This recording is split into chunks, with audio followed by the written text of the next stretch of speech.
kontang mining samudra anglangut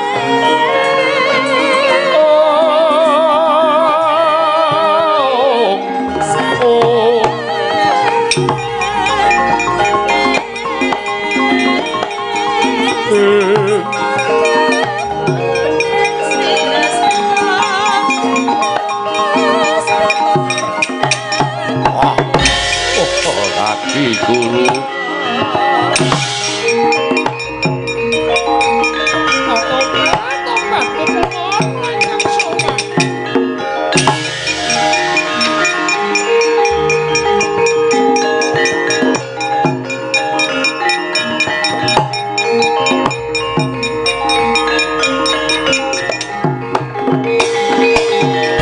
Pandhita kang kinarya wangsit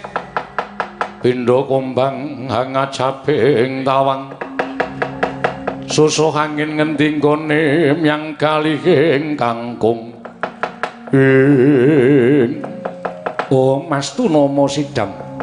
Sekaring Bawana langgeng Bathari Durga lan Bathara Kala karya kagiat penggalih ulun ana wigati apa dene sira sawan mungko tanpa tinimbalan ora men pasang kaliman nabi tinembing lodhu nidu mawaing tawang tawang pukulun sawan kula ngarapaken dhateng putra pun Bathara Kala ingkang sekawit piyambakipun mutah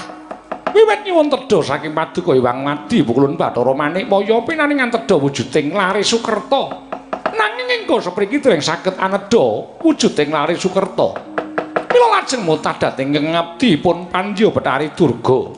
tumunten kula sukani pitedah Bathara Kala saged